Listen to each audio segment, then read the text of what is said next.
E Saulo consentia na sua morte. É assim que começa o capítulo 8 do livro de Atos, que nós vamos ler juntos agora. Vamos lá?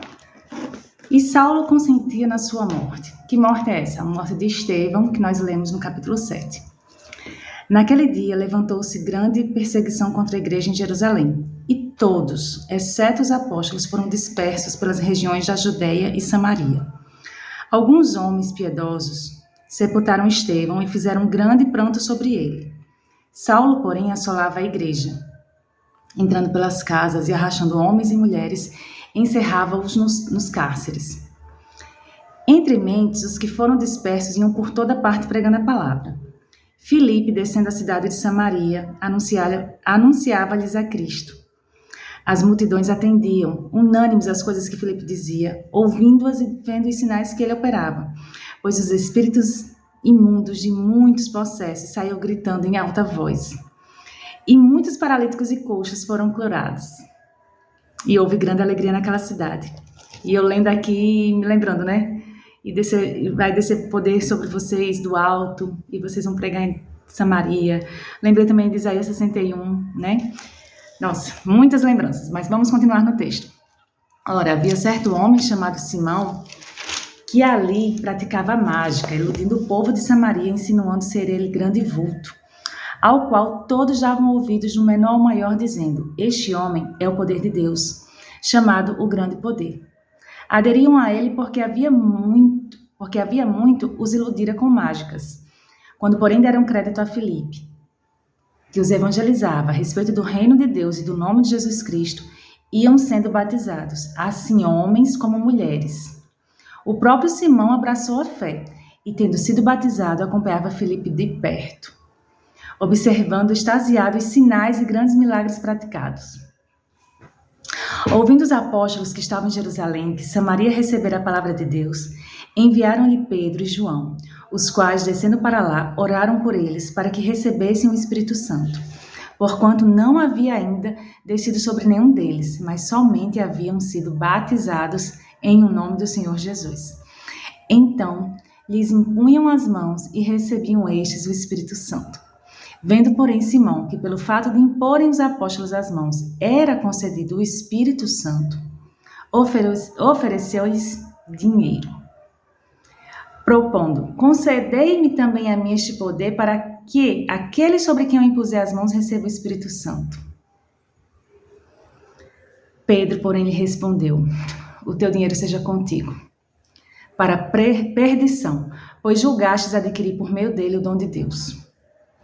Não tens parte nem sorte neste ministério, porque o teu coração não é reto diante de Deus. Arrepende-te, pois, da tua maldade, e roga ao Senhor, talvez te seja perdoado o intento do coração, pois vejo que estais em fel de amargura e laço de iniquidade.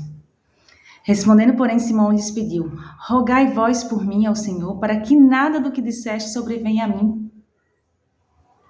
Eles, porém, havendo testificado e falado a palavra do Senhor, voltaram para Jerusalém e evangelizavam muitas aldeias dos samaritanos. Um anjo do Senhor falou a Filipe, dizendo: dispõe-te e vai para o lado sul, no caminho que desce de Jerusalém a Gaza. Este se acha deserto. Ele se levantou e foi.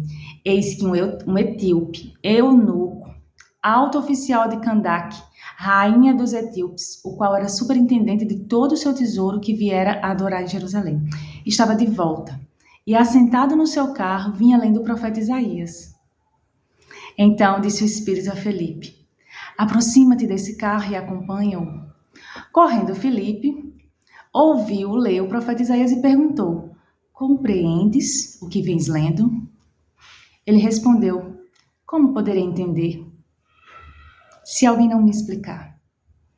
E convidou Filipe a subir e sentar-se junto a ele. Ora, a passagem da escritura que estava lendo era essa: foi levado como ovelha ao matadouro, e como um cordeiro mudo perante o seu tosqueador. Assim ele não abriu a boca. Na sua humilhação lhe negaram justiça. Quem lhe poderá descrever a geração? Porque da terra a sua vida é tirada. Então o eunuco disse a Filipe: peço-te que me expliques a quem se refere o profeta. Fala de si mesmo ou algum outro? Então Filipe explicou, e começando por esta passagem da Escritura, anunciou-lhe a Jesus. Seguindo eles, caminho afora, chegando a certo lugar onde havia água, disse o eunuco: Eis aqui água. O que impede que eu seja batizado? Filipe respondeu: É lícito, se creis de todo o coração. E respondendo ele, disse: Creio que Jesus Cristo é o Filho de Deus. Então mandou parar o carro, ambos desceram à água, e Filipe batizou o eunuco. Quando saíram da água, o Espírito do Senhor arrebatou a Filipe, não vendo mais o eunuco, e este foi seguindo o seu caminho, cheio de júbilo. Mas Filipe veio a achar-se em Azoto, e passando além, evangelizava todas as cidades, até chegar a Cesareia. Amém? Pregando a tempo e a fora de tempo, né? Como também diz a palavra. Gente, o livro de Atos é maravilhoso, é tremendo, é difícil ler e manter a emoção no lugar. Porque, nossa, é como se realmente a gente fosse vendo as cenas, como se realmente a gente entendesse tudo, a gente visualizasse tudo. Porém, nem tudo é possível que a gente imagine. Porque é difícil imaginar, por exemplo, o apedrejamento de Estevão. E como é interessante como começou a pregação do Evangelho, né? Que quando a gente lê, e vai descer poder dos céus, e vocês vão pregar em Samaria, Judéia, toda a terra. A gente hoje, se isso fosse falado hoje, sem essa referência do Novo Testamento, a gente imagina que a pessoa vai ser elevada a altos níveis, né? Hoje na internet a pessoa vai pregar pelo YouTube, todo mundo vai ouvir, vai se converter, coisa e tal. Mas olha como é que começa. Olha como o reino é de ponta cabeça. Olha como nós andamos na contramão. A primeira perseguição à igreja. É assim que começa. A primeira perseguição à igreja. Ou seja, foi através da perseguição que os cristãos foram dispersos e eles começaram a pregar Jesus. Não, eles já estavam pregando e continuaram pregando a Jesus. E era tempo e fora de tempo, era nas oportunidades que surgiam, né? Não se perdia tempo. É a essa pessoa que eu devo falar, é a essa pessoa, que nem quem é meu próximo é quem está perto de mim. Meu próximo é aquele que está em necessidade do meu lado, meu próximo é aquele que está surdo do meu lado e precisa ouvir a palavra de Deus. Quem é o meu próximo é aquele que está cego no entendimento. Não estou falando cego na visão, não estou falando surdo na audição, estou falando cego e surdo no entendimento da palavra de Deus.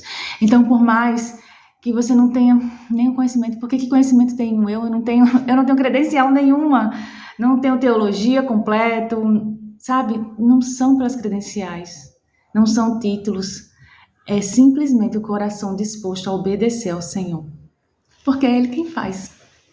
A gente só diz assim: ok, Senhor, se o Senhor quer me usar mesmo na minha incapacidade, eis-me aqui. Porque o Senhor usa. Ele usa a jumenta de Balaão. Ele usa quem Ele quer e da forma que Ele quer. O que Deus quer de nós é apenas um coração obediente, disposto a obedecer. Então, que nossos corações se voltem para o Senhor em obediência, em amor, em gratidão. E permita-se ser uma voz que clama, né? Não precisa nem ser lá no deserto físico, mas no deserto que nós vivemos, no deserto espiritual. Que você seja uma boca que o Espírito Santo fale através de você. Então, que Deus lhe use poderosamente através da sua vida, em qualquer lugar que você esteja, a caminho do seu trabalho, da sua faculdade, da sua escola, no seu lar, na sua casa, sem sair de casa, não interessa. Que Deus te use em nome de Jesus. E até o próximo capítulo.